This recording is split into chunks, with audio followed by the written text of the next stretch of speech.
My name is Jesse Burns. I'm a principal partner with Information Security Partners. We're a security consulting company, and I'm based out of San Francisco. I'm going to talk today about fuzzing selected Win32 interprocess communication mechanisms. I'm going to focus on just a few of them because there's a huge number. And what's a Win32 IPC mechanism is one of the things I'll cover, but I'm looking more at things that are specific to Windows programming, not Berkeley sockets type stuff. So I'll be starting with a little bit of a background of fuzzing and some information about Windows IPC. Then I'll talk about mechanisms for identifying the communication channels to test. Turns out that determining the attack surface of applications isn't always obvious. And I'll cover a couple of tools, give some demonstrations, and then I'll jump into a mechanism that requires a little coding. That's doing it with code hooking and using that for finding name pipes, which kind of leads into using that for testing name pipes and for testing generally any kind of IPC mechanism, with name pipes as sort of the example. And then I'll jump into another mechanism, which is shared sections, just kind of briefly. And there's going to be demos throughout. And I should say that we've got sample code. There's a zip file on this CD, which is floating around. And there's code on our website, which I'll give you an URL for in a little while. The code has different components in different languages. All of it compiles with Visual Studio 2005 Express Edition, which is available free of charge. And all of it's available under pretty liberal licenses. Our code's under GPL. Some of the dependencies that we use, like Matt Conover's libraries, are available under a BSD license. And these are our public fuzzing tools. They just kind of give you all the examples that we're doing here today, and I think a few other things. So what's fuzzing? A little introduction.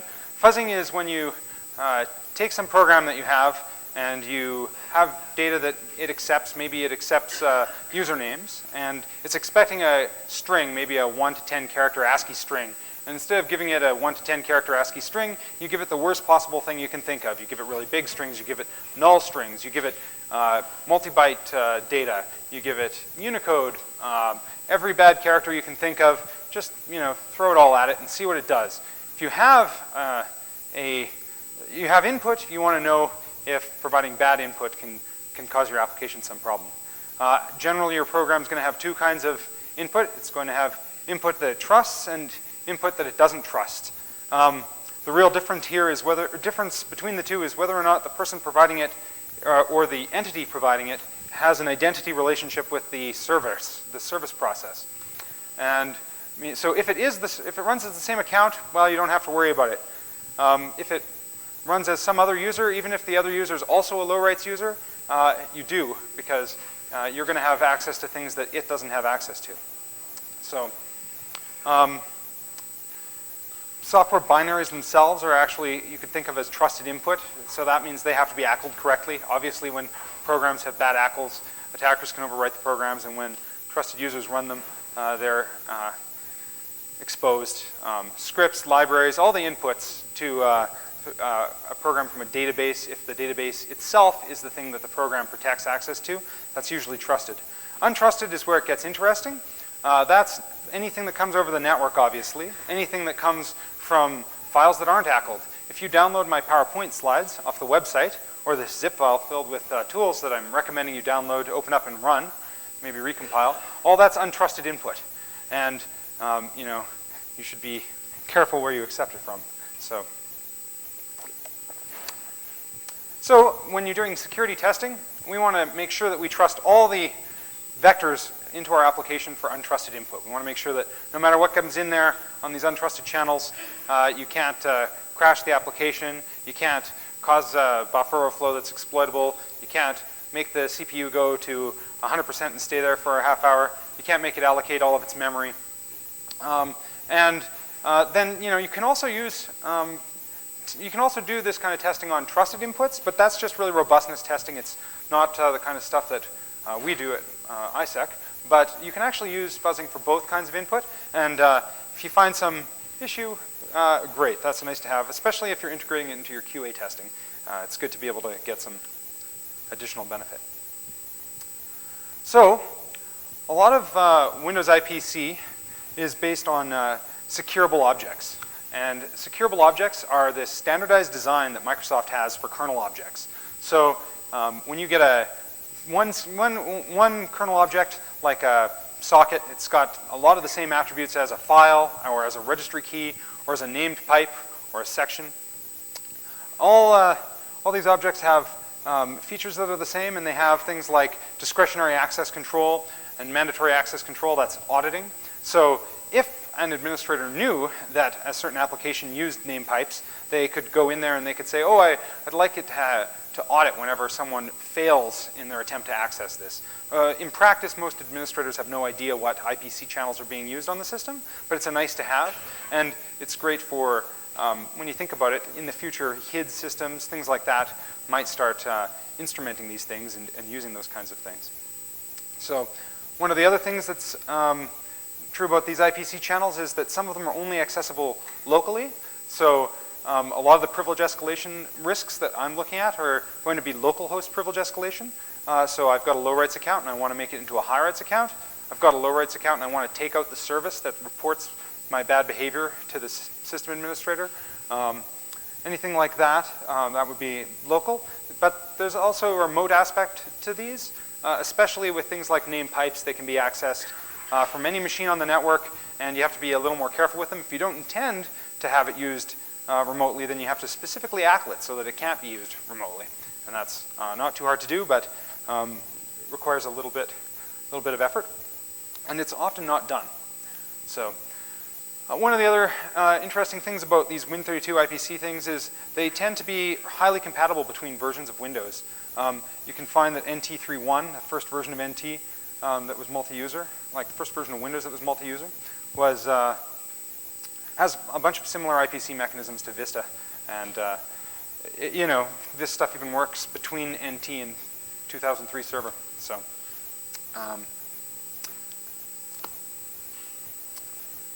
So I'm going to just talk a tiny bit about what the attributes are that these securable objects share. So one of them is the discretionary access control list. The DACL is you know, the thing that you have to set right. If you have a multi-user system, which Windows is, and you're writing code for it, you absolutely have to secure it so that it's safe in a multi-user environment. You might not use your computer personally in a multi-user environment, but lots of people do. This is becoming even more important with Windows Vista, because under Vista, the default is that users run with low rights. Mandatory auditing is another feature of all securable objects. Again, rarely used, but it's certainly powerful. And owners. Owners are the little people that created the object, usually. You can end up being the owner of lots of interesting objects on your system, and you can always change the access control list, at least the discretionary one, if you're the owner of an object, which means administrators who try and lock you out of your own files by changing the ACL on them, well, they haven't done a very good job. So there's another attribute called integrity level that's new to Vista, which I'm not really going to talk about today. And then one other attribute is not universal, but occasionally occurs, is the idea of names. And names are a really important part of Windows IPC. Names, like, I know you've seen files, so files have paths, right? Well, a path for a file is just a name. It's a shared object that's named. One of the nice things about naming an object is that you don't have to have an inheritance relationship with the process that created the object in order to access it. So if you have an anonymous pipe, you have to basically create a child that has access to the same handle. Well, with a name pipe, you can create a name, and then both those processes can open that pipe up. Now, names don't just apply to named pipes. They also apply to a bunch of other IPC mechanisms. And just because you can't type in dir on your command shell and see them doesn't mean they don't exist just as much. Obviously, registry keys have names, but mail slots have names. Mutexes can have names. Some objects don't have to have names. Like, it'd be pretty useless to have a file that didn't have a name, but there's nothing that says a semaphore needs to have a name. It's used for thread synchronization, and if it doesn't exist outside the process, if it's not used outside the process, there's no need to name it. And in fact, most of these objects aren't actually named, and they only really become part of the security surface of the application when they become named, unless you have untrusted children, which is a very rare condition. So, Here's a big list of some of the Win32 IPC mechanisms. Hopefully some of these are things that you haven't seen before, but maybe none of them are. Events, event pairs, files, keyed events, LPCs. LPCs are an undocumented but fast IPC mechanism. Some of these, like sockets, are never named. I mean, they have the idea of maybe a port associated with them or something, but they're not named. And they don't get part of the namespace. So I'm going to just focus on a few of these. I'm not really going to, I can't talk about everything here. I'm going to talk about some of the ones that are the most common. So probably the most common Win32 specific one is the named pipe. So named pipes are kind of like sockets. They're either UDP, or sorry, message mode or stream based, which kind of looks kind of like UDP or TCP. They can be accessed locally or remotely. And the remote version is based on SMB. So just like sockets, you wouldn't expect when you open up a socket that you get any confidentiality protection on the data that you transfer over it. Well, just because you're using this thing that you found in the back of some book, this named pipe, doesn't mean you get any more confidentiality protection on it. You may, if you've got your SMB tuned up nicely, you might get some integrity protection at least. But determining that on a particular system, this configurations are just right so that it takes advantage of, Kerberos authentication and Kerberos authentication only, or NTLM v2 authentication and NTLM v2 authentication only, and not some obsolete mechanism, and that it uses signing for all of the messages. Those aren't the kind of things that are easy to determine, and there's no easy programmatic way. So you just generally assume that, like you would with a socket, this data, when it comes in over the network, is totally untrusted. It might have been intercepted, and if you want confidentiality and integrity protections, you better layer them on top. Shared sections are a named block of memory. So it's kind of like an mmap, if you've used that system call. You get a region of memory, and you can map it into as many processes as you want. So really fast, and really a great way if you need to share, your structs or something that you don't want to have to come up with a fancy way to marshal. And they have no they don't have a synchronization mechanism. With a named pipe, when you stuff a message down, on the other side, the read returns. Not so with a section. With a section, you just have a block of memory, and when you scribble in there, whatever you write is in there for anyone else who wants to look. And if you want to tell them, hey, you should go and look in there, you have to do it through some other channel. So because of this lack of synchronization, data validation can be really problematic, and we'll talk about that a little more later. But one of the other things that's nice about these, or not nice, but that's essential to understanding their nature, is that they're local only. You don't have shared sections across a network. There are systems that do shared memory across a network. It's inefficient, and it's inefficient relative to on a local host. So events are almost the opposite of sections, where sections just give you a message and no signaling. Events give you a signaling and no message. So when I have some event that occurs, I can wait for it. I can say, I'm going to wait on this event, and when someone pulses that event, I can say, all right, now it's the moment. It's just one bit of information, and that is that whatever the context-dependent thing that this event was associated with has happened. So you should wake up and do whatever you're going to do. One common use is you should read that shared section because I put a message in there for you.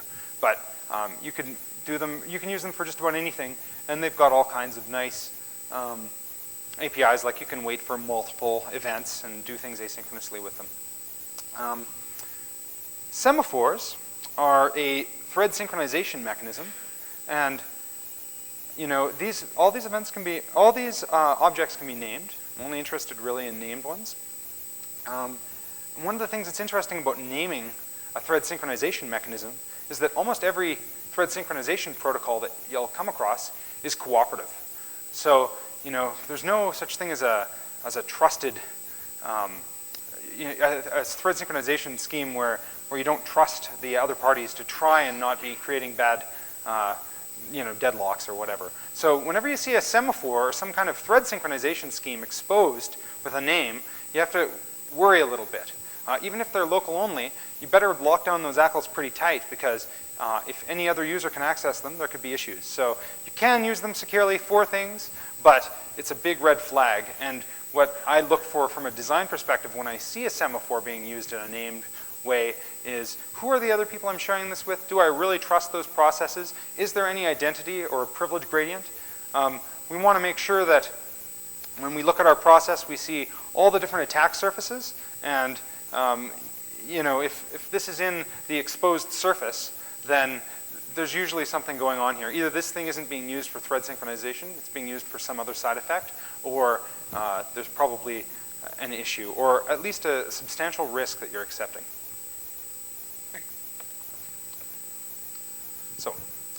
So these techniques that I'm talking about have a couple of goals. One of the goals is to identify vulnerabilities, local or remote, in applications.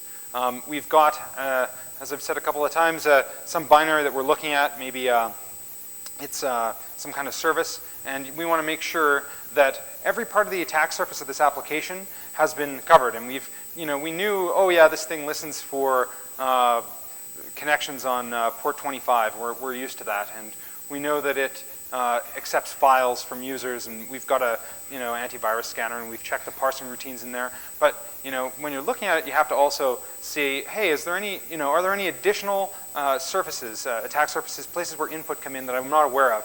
And you might be surprised how many of those you find. I know that when I ran the pipe list utility for the first time, I was kind of surprised to see 80 or 90 pipes jumping out on my laptop, which is just running PGP disk and maybe some VMware and stuff, and there's this huge number of pipes.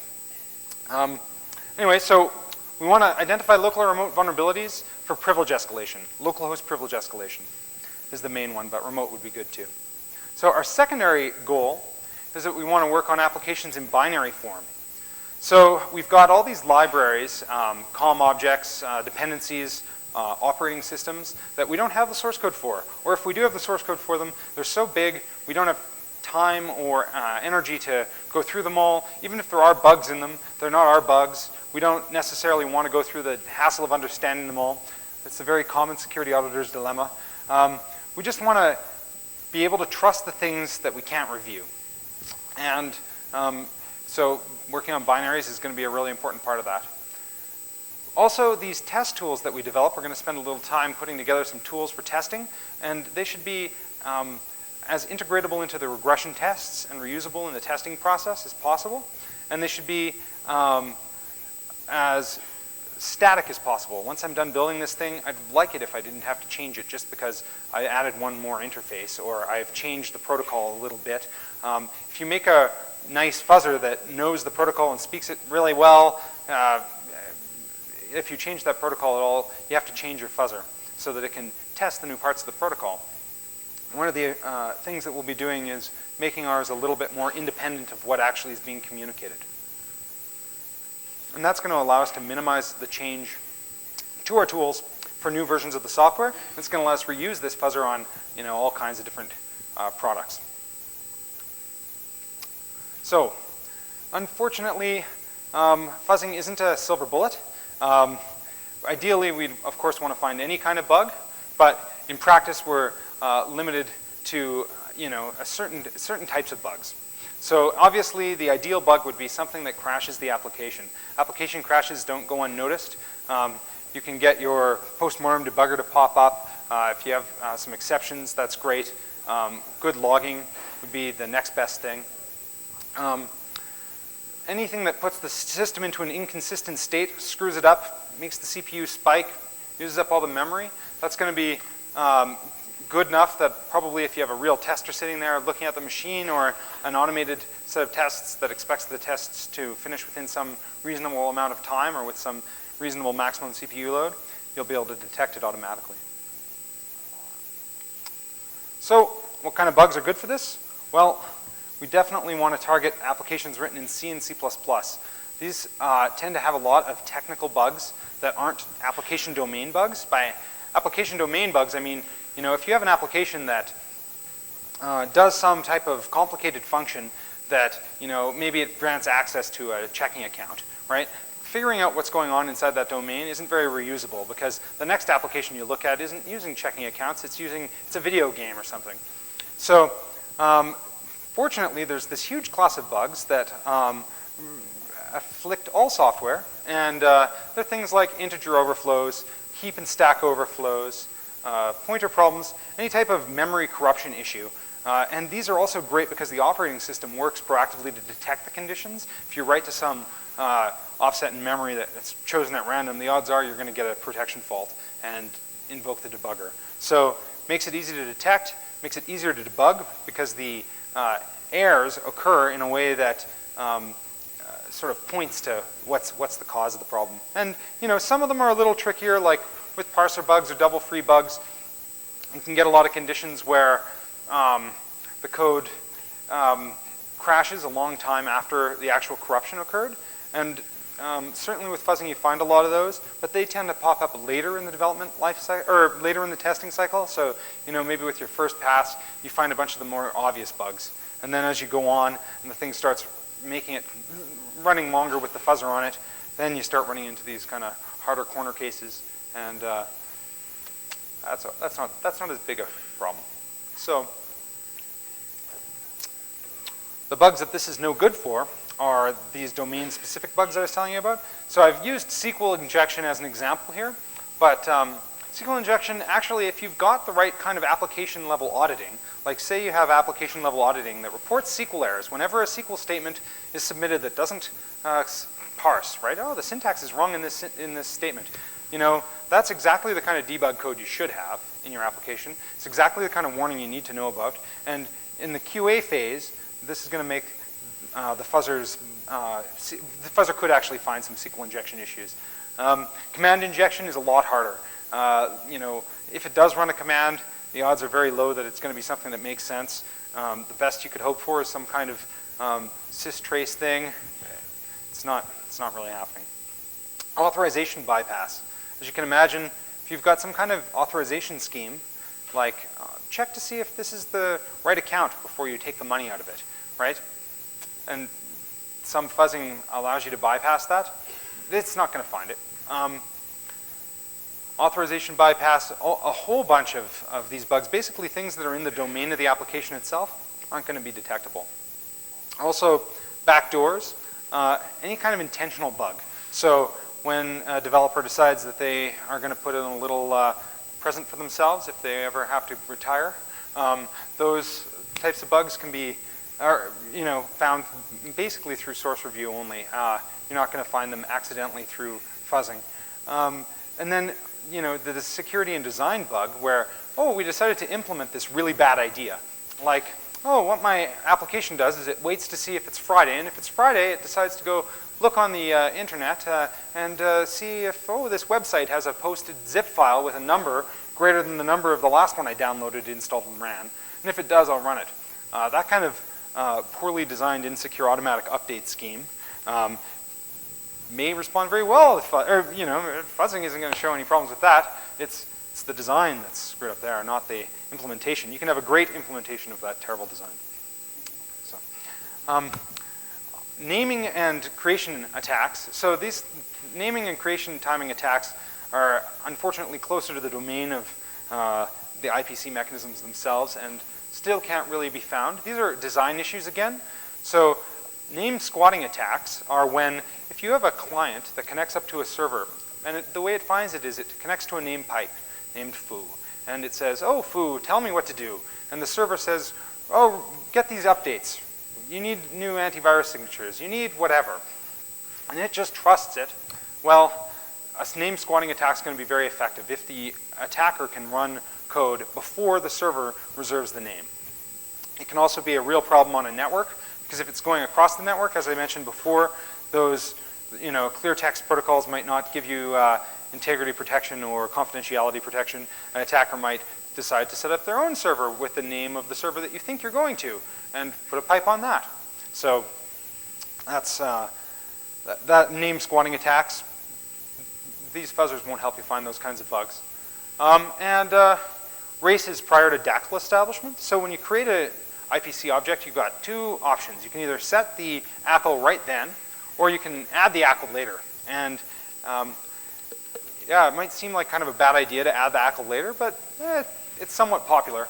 And it creates race conditions. If you've got this thing that anyone's allowed to connect to just for a few milliseconds, that's when the bad guy will connect. So these would be great bugs to be able to find.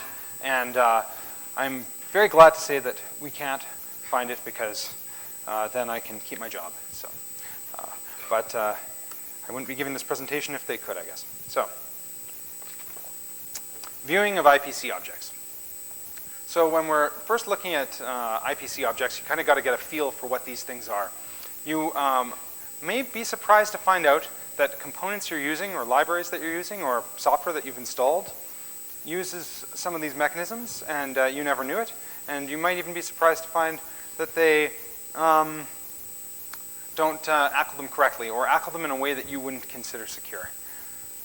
There's a company called Sysinternals that makes some great tools. When I wrote these slides, they weren't, they were a separate company. Now they've been bought by Microsoft. So these tools are available right now on their website, though, and are great. One of them is called Process Explorer. Process Explorer, well, I'll show it in a minute. Another one's called Handle. It's a command line version of Process Explorer that's kind of less powerful, but it's good for parsing its output if you want to like use it in programmatic, like maybe you want to write a little Python script that digs around on your system and finds IPC mechanisms to test. None of these tools are affiliated in any way with ISEC. We're just big fans. And you know, you can kind of think of some of these tools like a super version of LSOF for Windows, if you're familiar with that Unix tool. So here's a picture of, oh, I wonder if I can actually point here. Here's a picture of Process Explorer, and you can see I've got the call logger here. I've selected it, and when you select it down on the bottom, you're getting a list of all the handles that it has. And the handle I've highlighted is one that's called Device Named Pipe Call Logger. And I've asked for the properties, and then I've asked for the security properties, and then I've gone into the ACL. And this lets me see, oh look, everyone's in that ACL. Fortunately, that everyone is read-only everyone. But it lets you just dig in, and you can go by process. Oh, I'm worried about this particular process. Oh, I'm worried about you know, this particular section, and dig through and see which processes are using it. It's pretty good. And then handle. Here's the exact same thing, only with the command line version. So with handle, you can see the same call logger process being accessed. -p call logger tells it to find that call logger program. And you can see the file there, device name pipe call logger. And it's actually got the handle ID, which, you know, it's not quite as much information as you got with the GUI version, but it's good. So, what are these tools good for? Well, they're really great for getting started understanding the Windows IPC mechanisms. So if you are looking for communication across a privilege gradient, especially communication that's not trying to hide itself across a privilege gradient, this is a good place to start. They also get you thinking about what the ACL should be and let you kind of browse around and see what they're doing. You don't need any source code, so they're a real good way to get yourself kind of familiar with it. If you're going to do any programming with these types of things, you definitely want to play with these a little bit. It gives you a feel for what you're using.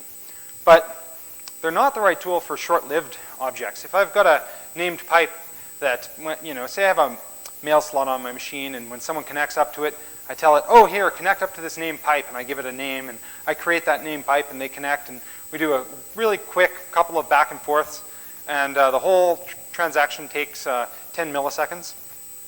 I'm not going to be able to see that in Process Explorer. Even if it showed it on the screen, my eyes aren't that fast, and even if they were, my brain's not that fast. So totally the wrong tool for looking for that. But it's also not directly useful for fuzzing. It's good for identifying attack surface, and it's good for understanding the problem.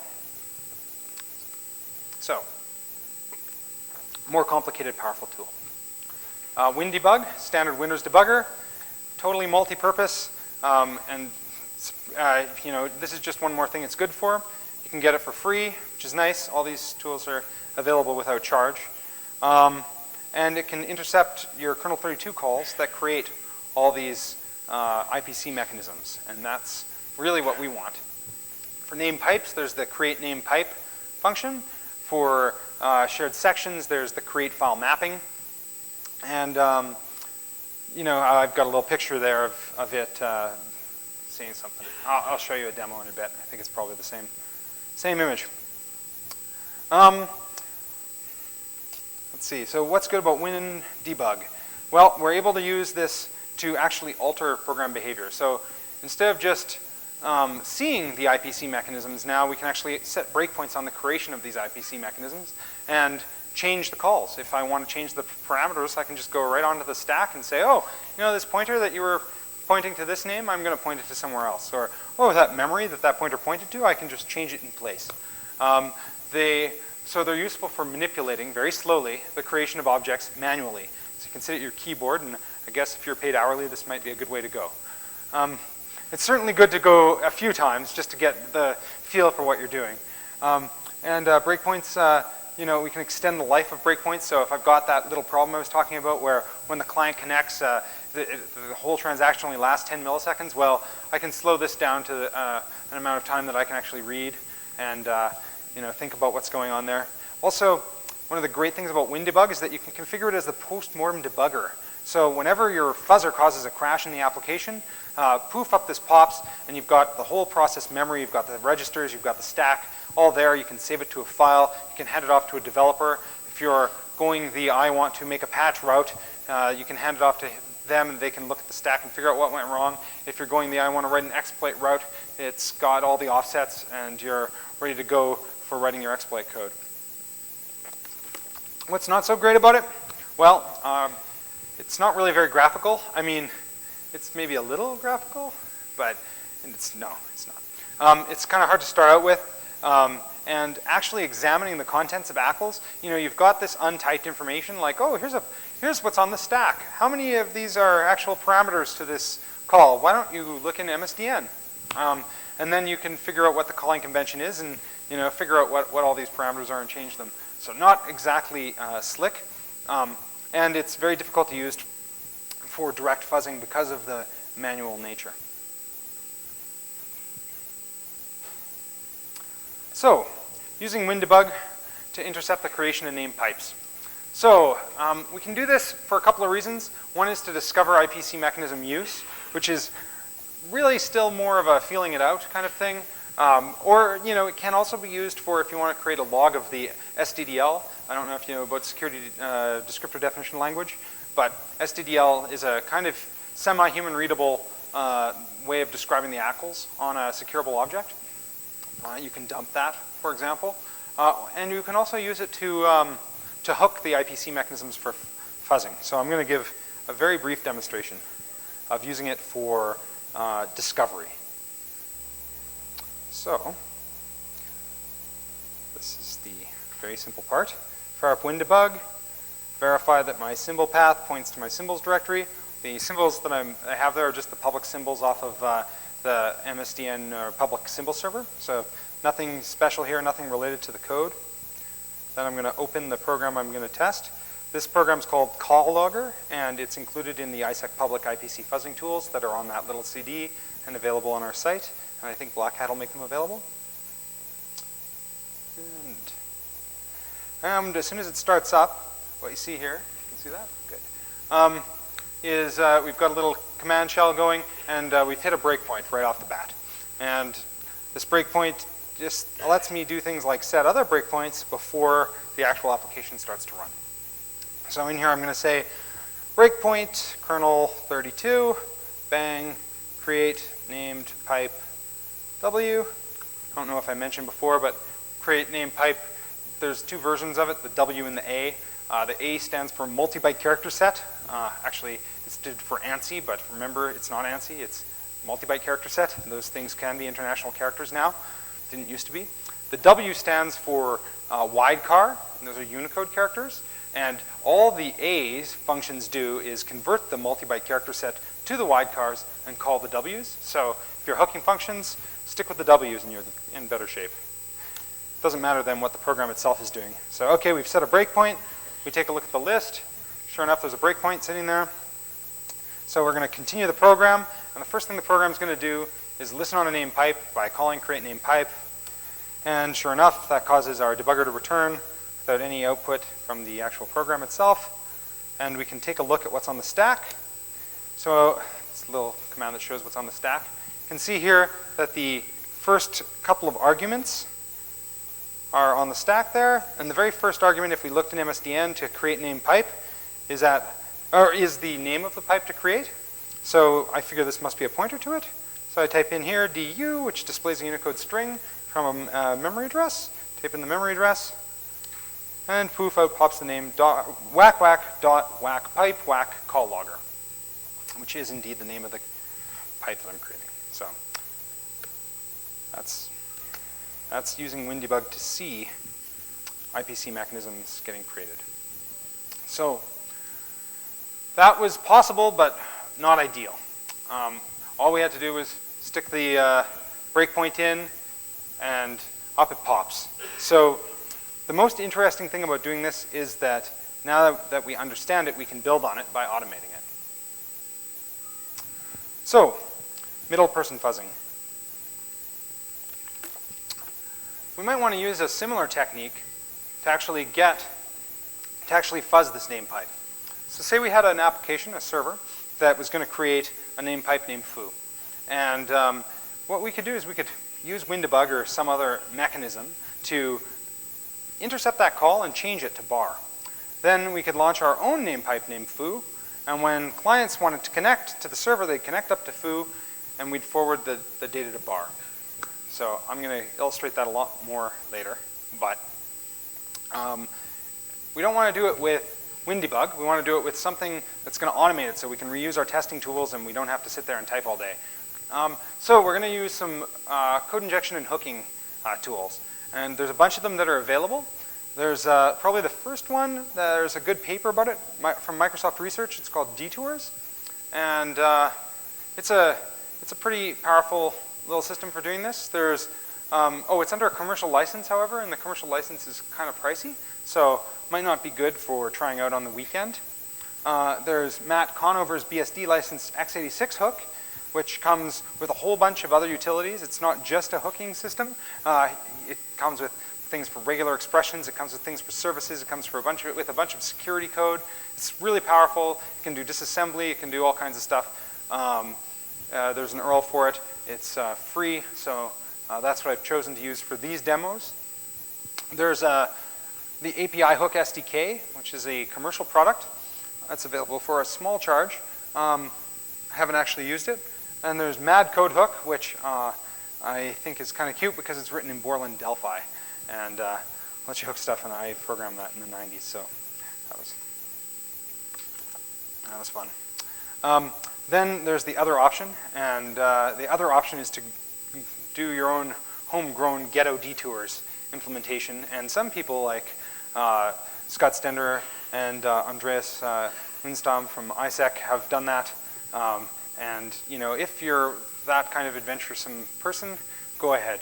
But my goal here is to do this quickly and not to necessarily explore the world of hooking. So I'm just going to use Matt's excellent code and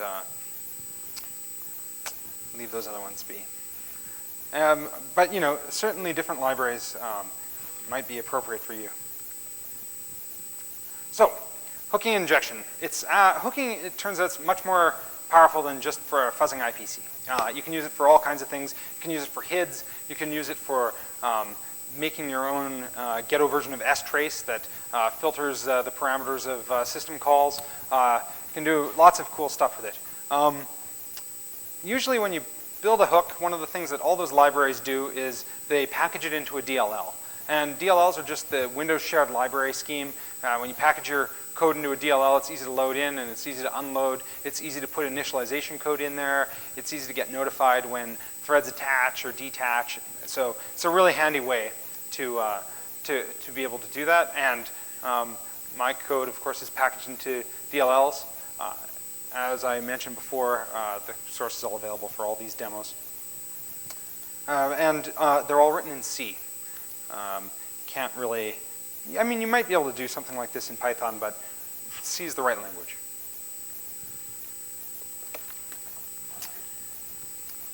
So what we're going to do is we're going to use hooking to discover IPC mechanisms. We're going to do the exact same thing we did with WinDebug, only instead of setting a breakpoint, I'm just going to hook the API. So I'm going to use a program to inject my hook in. The hook's going to replace the start of create name pipe function with a little piece of code that says log out what pipe we're going to be writing to. So it's the equivalent of that DU statement and the looking up of the parameter on the stack. And then it's going to print that out, we'll see it, and we'll be all happy. One of the other things here is that we could have logged the ACL. We could take the ACL, convert it to SDDL, and log that. You know, this is sort of a, you know, that would be more for if you had a big set of tools that you wanted to go through and make sure, hey, every product that my company offers properly locks down the ACLs it exposes. And you might want to make something like that where it was more general than just for name pipes. And that's pretty easy to do, actually, because these hooks are really non-intrusive. For that, probably have to talk to us or do it yourself. So I'm going to just do a little demo where I inject this hook into, I think, the same process. Maybe I'll use a slightly different program. It does the same thing, creates a name pipe, and I'll just log out the name so that we can see that we're doing it with code injection. And one of the things that you'll notice about this example is that it's going to be a lot easier to do. And so if you're actually doing this day to day, it's not going to be as boring, and it's going to be totally reusable, and the program is very short. So the first thing I'm going to do is, yeah, here we go.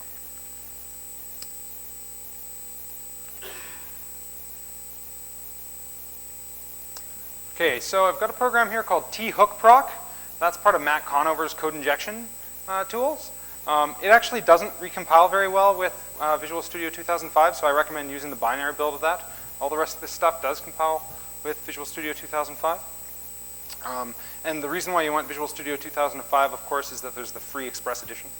You can see here that I'm running a program called listenonpipe.exe with a parameter which is name of the test pipe. Maybe not now. Name of the test pipe, and the name of the test pipe, that's the pipe it's going to create. So my library that I'm going to inject is called namedpipespy.dll, and that's the thing that has my hook in it that's going to overwrite the start of create name pipe. So I run that, and down in the window where I executed it, you see a whole bunch of stuff coming out of the tool that hooked it, just saying, oh, that worked, because I practiced this demo. And it works. This little window that popped up is actually the listen on pipe process. And what it does is it just says, hello there, I'm going to be using this name. My PID is foo. Press enter to begin listening. And so when I hit enter, it's going to start listening on that name pipe, and our hook's going to become activated. So I better run the program to log the output. So now I've got this call logger started. Call logger is just a program that's going to receive the message. So when I hit enter, over on the call logger I see the name of the pipe appear. So this little string that said name of test pipe Bob. So I can create any number of pipes and have that log them all. Now if I wanted to make it a little more interesting, I could include SDDL and other information about the pipe that said what the ACL was that it was created with, so that you could figure out if this was part of the attack surface of the program. Remember that even pipes that only allow one connection at once and immediately have the client connect have a race where users with low rights users could try and connect up to it. Oh, and those low rights users could be remote. All right.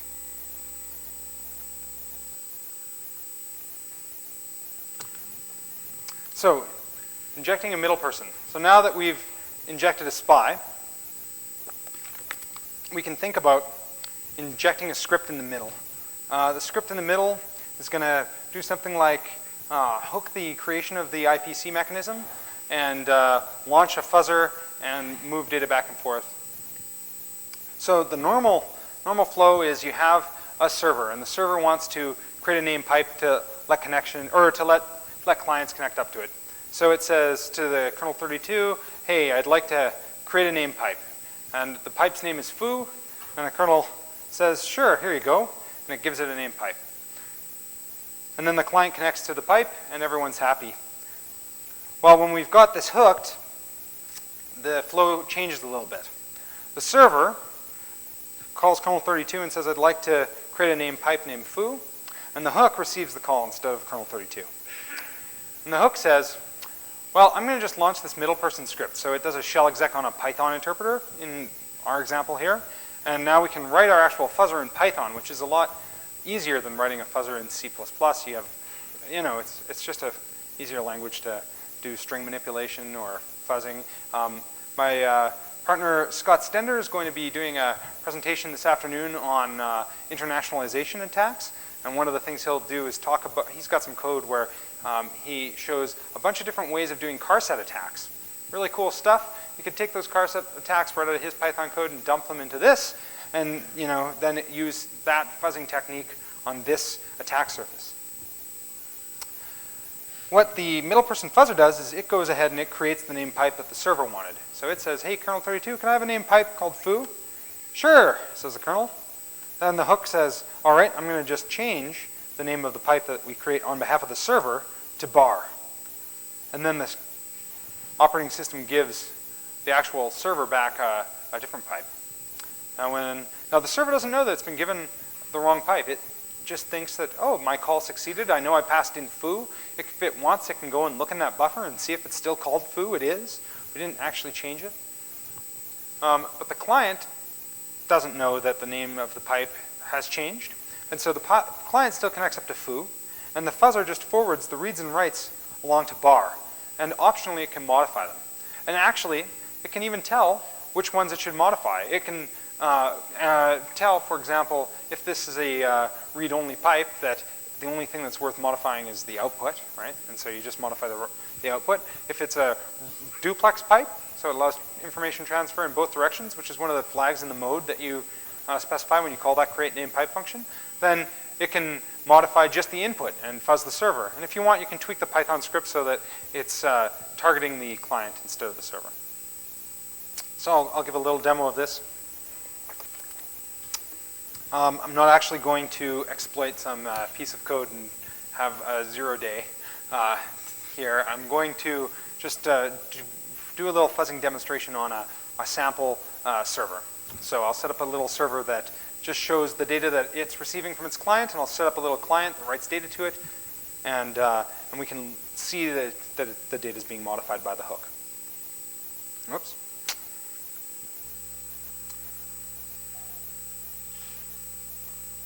All right.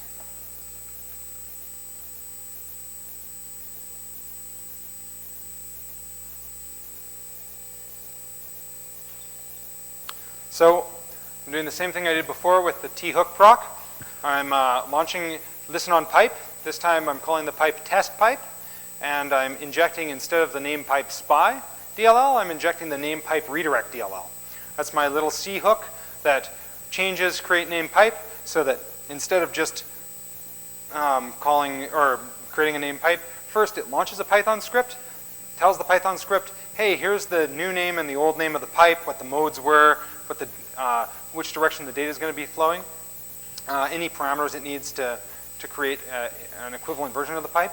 Then my script creates its own pipe, and the hook changes the name of the pipe that the server is going to create to something else. In this example, it appends underbar original to the original one and lets the client create the one that was expected. Sorry, the fuzzer create the one that is expected by the client. So when I run this program, the first thing that happens is that listen on pipe.exe pops up. This is my listening program. So this is my server down here. The actual hook is just reporting back, yes, I successfully injected myself and it's been activated. So when I hit enter here, it's going to start listening on a name pipe. And so I expect that what's going to happen is a Python script is going to be spawned that is going to be doing the fuzzing on any data that goes through this pipe. So I hit enter, and up pops this little window with a happy little snake in the corner. And the window says, hello there, this is the Python script spawned by the hook. I'll be accepting client connections from whack whack test pipe, and I'll be redirecting the reads and writes to whack test pipe original. And it logs a seed, which is useful for resuming the fuzzing, and lets you know that the client pipe's been created. So now we need a client. Here's the server. This works better on a high-res screen.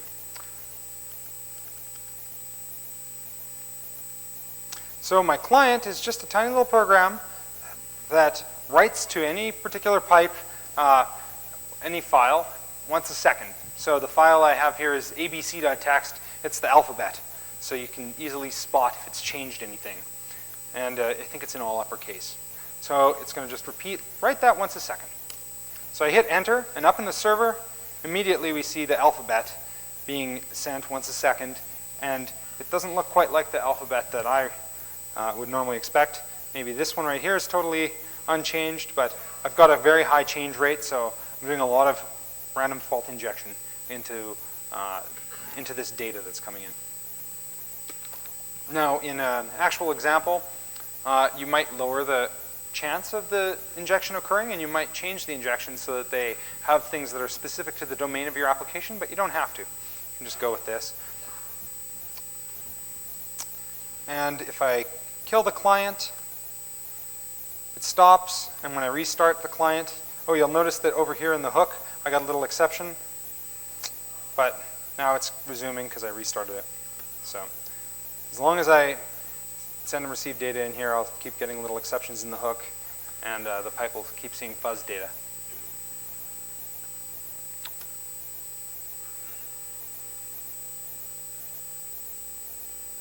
All right. So one of the things that's nice about this approach is that the Python code at least, or actually all the code is fairly simple, but the C code's simple because you don't have to rewrite it every time. You can just reuse it over and over again. The Python code's also totally reusable if you want to do the simple kind of thing that I've done here. If you want to do some customizations like adding in Scott Standard's internationalization fuzzing, you can do that by just changing the Python, and the Python script can be actually really simple. All you need to do is create a named pipe with the name that's passed in, listen on it for connections. When connections come in, pass them off to the server, make any changes you need. And so what kind of fuzzing do we want to do? Well, we just need to decide what we want to change. So the obvious and simplest thing to do is just randomly inject faults. Change random values. It says A, I say B, whatever. Maybe shorten and lengthen the strings randomly, which is one of the other things this does. You can try incrementing and decrementing values. That's really helpful for looking for fence posts. Inserting large numbers, so it's really good to write at least one, all binary ones into every offset inside of the message, at least once when you fuzz it. So you might even do it in a window to move through, because what you're looking for is things that take offsets, untrusted offsets, like people move structs sometimes through these things, so that's not safe. You might want to overwrite all the nulls to see what happens when strings get really big. You might want to overwrite the double nulls to the same thing with Unicode. This is all standard fuzzer stuff. You can do anything you want. You can change the size of the writes so that they're enormous. You can null them out. You can do things like look for a username, and when you see the username occurring anywhere in there, add some garbage. Mix it up. The ideal rate of change lowers over time. So when you first start fuzzing an application using this, you might find that if it's fruitful, you might find that you get bugs right off the bat.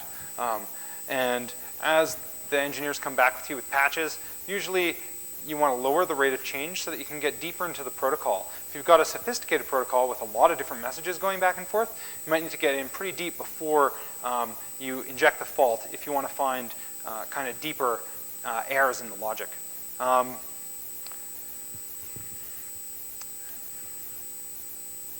Usually when you inject something that the server isn't expecting, it's just going to close the connection on you. So, if you never let it get very far without injecting an error, you won't get it to fuzz the deep parts of the protocol.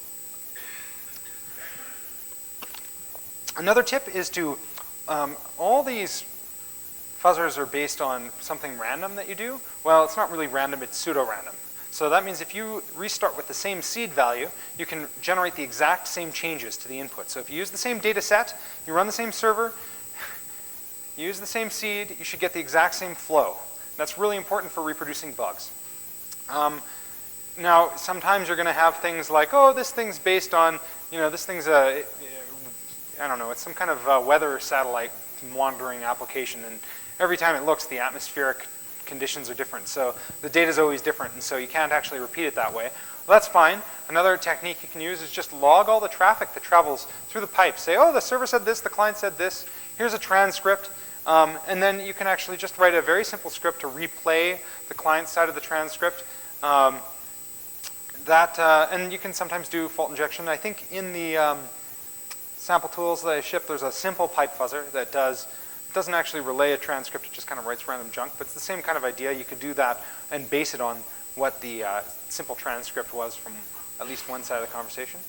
And then, I definitely would recommend using the injection to fuzz your applications as part of your automated tests. So that, if you've found that, oh, sometime we once had a buffer overflow in this thing, or we once had some integer overflow issues, those get reintroduced all the time by accident. And if you keep, there's no reason not to reuse a tool like this every night. Just keep it running. So that kind of wraps up named pipes. I'm going to just talk about shared sections briefly. Shared sections are a different IPC mechanism. They're not as common, but you will probably be surprised if you run that handles.exe program pipe grep -i section. You might pipe WC -L. You might be surprised how many lines of output come out of it. You have quite a few shared sections on your machine. And these things are even more dangerous to share because, as I mentioned before, they're often named, so they're discoverable, so they can be used by other users. And they don't have an integrated synchronization scheme. So data validation techniques, like say I wanted to do a strlen on some string that was in the section to make sure it was no bigger than the buffer I want to copy it into, and then I do a stir copy, well, that's a serious bug because there's a race condition between the time I do the strlen and the time that I do the stir copy. So that can be really problematic. A lot of functions aren't thread safe. And you don't want to mess around and hope that the implementation works the way that you think it works. And then when the next service pack comes out, find out that, oh, it doesn't actually guarantee that it works that way just because it happened to be. Or it works just fine on a uniprocessor machine, but on a dual core it has problems. Or, yeah, anyway. So if you don't have a guarantee of its thread safety characteristics, don't trust it. Usually shared sections are associated with some additional signaling message or mechanism, like an event or a named pipe. And we can discover them using the same techniques that we used for finding the named pipes, including the sysinternals tools. I've kind of covered this already, but the synchronization, usually these things are just convention-based, these synchronization schemes. So be on the lookout for synchronization-based conventions that are supposed to be secure. So two techniques for fuzzing these things. One's called scribbling. That's just pushing bad data in. And the other one's called asynchronous scribbling. And what this tries to do is, in addition to doing random fault injection, it also breaks the convention around when threads are going to be updating this. So we can take advantage of race conditions in the validation code and find those. So, how to scribble? Well, first thing you do is you start a test server running. You should run a test client at least once to kind of get the structures. Like when someone writes a message to a named pipe, it usually is just left sitting in the section. Sorry, when someone writes a message to a server through a shared section, the message is usually just left sitting in the shared section when it's done. So if you run the client a couple times, you can kind of prime it. Then you map the shared section into your fuzzer's address space, make a couple of changes, and start signaling the server, hey, try now, try now, try now. And you've got your WinDebug running. Maybe you've set as your post-mortem debugger by saying WinDebug -i. You should be able to find non-synchronization based issues with the parsing routines. Oh, problem with that is that you need to know what the synchronization scheme is.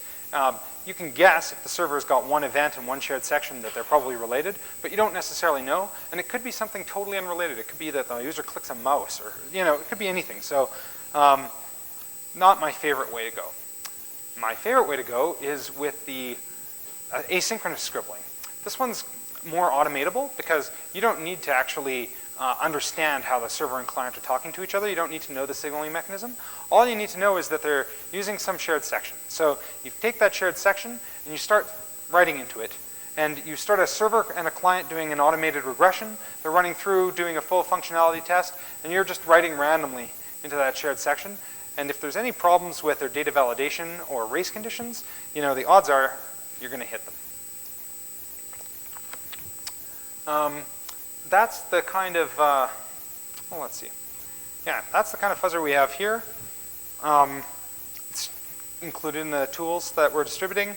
Oh yeah, we also included a C-types foreign function interface front end for this, for a bunch of Win32, or for a bunch of section-related Win32 things.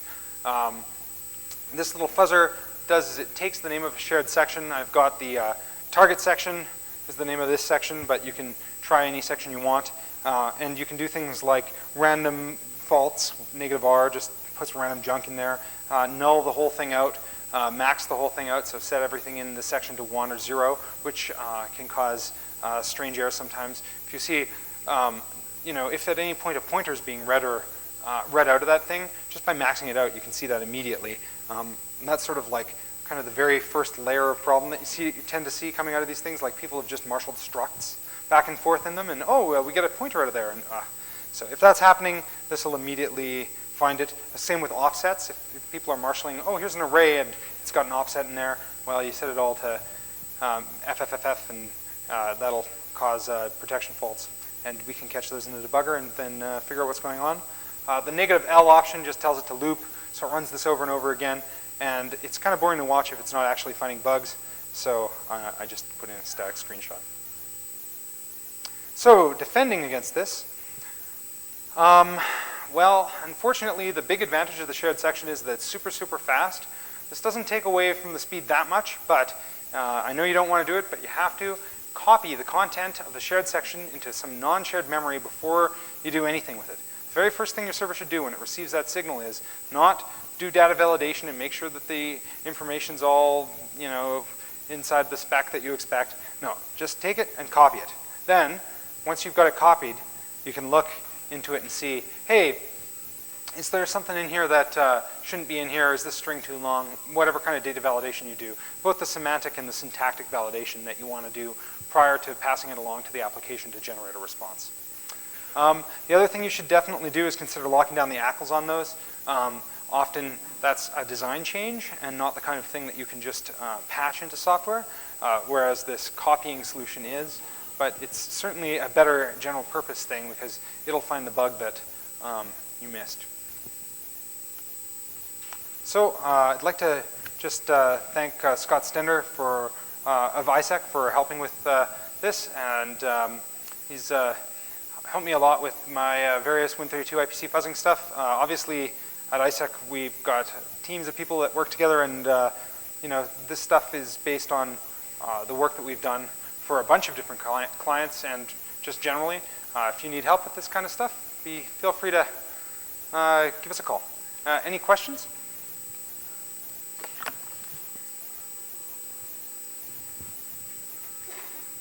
Oh, yeah, go ahead.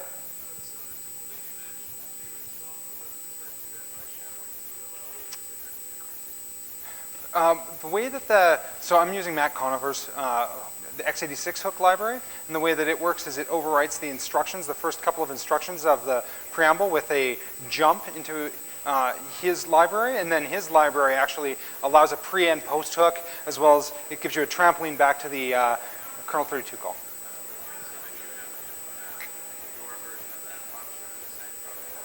Actually, if you use his library, the hook function that I implement is the pre-hook, and it automatically passes the results through to the actual function call itself. So I can change the parameters if I want, but I don't have to. And in fact, I do have to change the parameters for the hooking one, but not for the spying one. Any other questions? Okay, well, thanks for, oh, yeah.